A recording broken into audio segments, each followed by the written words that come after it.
This is a positron thruster, a real concept for an antimatter-powered rocket capable of near light-speed travel. Before you learn how it works, why use antimatter? Just half a gram of antimatter can store the energy of the Hiroshima nuclear bomb, 18 billion times more energy than chemical rocket fuel. So antimatter rockets can reach much higher speeds than chemical rockets, reducing the travel time to our nearest star from 73,000 years to under 10. Let's now see how it works in 6 steps. Step 1. Antimatter storage. If antimatter touches the matter in the container walls, it will explode. Penning traps avoid this by using magnetic fields to trap the positrons in a circular orbit and electric fields to push them to the middle. The antimatter is now confined without any physical contact. A second Penning trap uses a similar arrangement to store the normal matter electrons. Both traps use a lot of electrical power to generate the force fields. So with our antimatter safely stored, how do we feed it into the reaction chamber? The electric field is weakened on one side of the trap so that a small amount of antimatter is pushed into the fuel line. A stronger magnetic field around the line tightens the orbit to prevent contact with the line's walls as it drifts toward the reaction chamber. An equal number of electrons is also fed in. So what happens when the matter and the antimatter meet? Step 3. Annihilation. The mass in the matter and the antimatter is converted into pure energy. The mass in less than half a gram of antimatter releases the energy of the Hiroshima nuclear explosion, making antimatter the most energy-dense fuel in the universe. The energy is released as pairs of high-energy gamma rays, and with a few grams of antimatter annihilating every second, the gamma energy released is enormous. So how do we turn the gamma rays into thrust? Step 4. Parabolic photon sail. Parabolas are special shapes that focus all horizontal rays to a single focal point.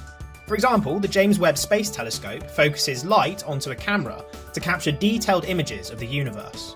Well, our parabolic photon sail works in reverse, redirecting all the gamma rays from a focal point into a perfectly horizontal beam. The pressure from those reflecting photons pushes the craft forward, much like a sail. However, there is one big issue. Gamma rays are so small that they pass through all known materials and can't be reflected by our sail.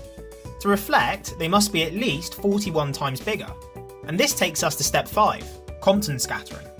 When gamma rays bounce off electrons in atoms, they lose some energy and become bigger. We can make our gamma rays exactly 41 times bigger by passing them through about 37 centimeters of lead. Our gamma rays can now just about be reflected by our sail. However, the gamma rays have lost 98% of their energy to the lead shell, either as heat or as very fast scattered electrons, depending on the shape of the shell. So how can we regain some of this energy as thrust? Step 6. Energy recovery.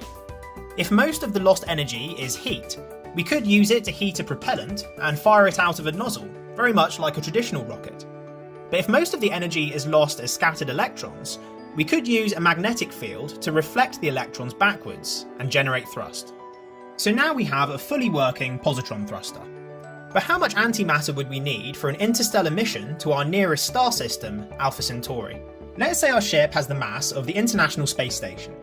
We begin accelerating at 1g so that it feels like Earth's gravity for those on board.